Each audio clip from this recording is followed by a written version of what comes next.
Hi friends, welcome to our channel. కాసేపటి క్రితమే eagle movie యొక్క ట్రైలర్ అయితే రిలీజ్ అయిందనమాట.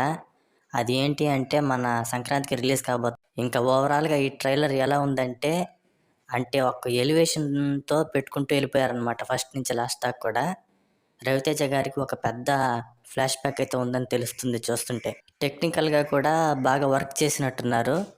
ఇంకోటి ఏంటి అంటే ఇప్పుడు దాంట్లో నవదీప్ ఉన్నాడు కదా, ఆయన చెప్పిన మాటలు, ఆయన చెప్పిన డైలాగ్స్కి ఆ ఫ్లాష్ బ్యాక్లో ఏదో పెద్ద కథ జరుగుంటుందని చెప్పనేసి నేనైతే ఎక్స్పెక్ట్ చేస్తున్నాను.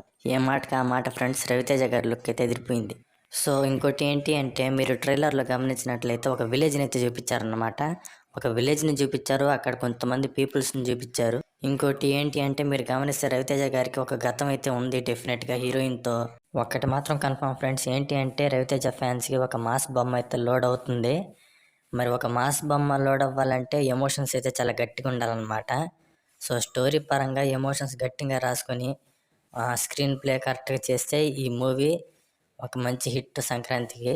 ఇప్పుడు వరకు చూసిన దాంట్లో నా సామిరంగా అది పర్ఫెక్ట్ సంక్రాంతి ఫిలిము కంటెంట్ పరంగా. సెకండ్ వన్ వచ్చేసి హనుమాన్ కూడా, అది ఇంకో డిఫరెంట్ కంటెంట్ అన్నమాట.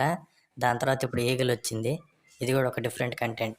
మరి చూద్దాం మూవీ ఎలా ఉంటుందో. ఈ ట్రైలర్కి రివ్యూ అంటారా, కాకపోతే ట్రైలర్ అంతా బాగుంది కాబట్టి ఒక గోల్డ్ స్టార్ని అయితే ఇవ్వాలనుకుంటున్నాను. మరి చూద్దాం, ఇది మాసే, హనుమాన్లో కూడా మాస్ ఉంటుంది, నా సమీరంగా కూడా మాస్ బొమ్మ. ఇంకా చూడాలి ఎలా ఉంటుందో పోటీకి.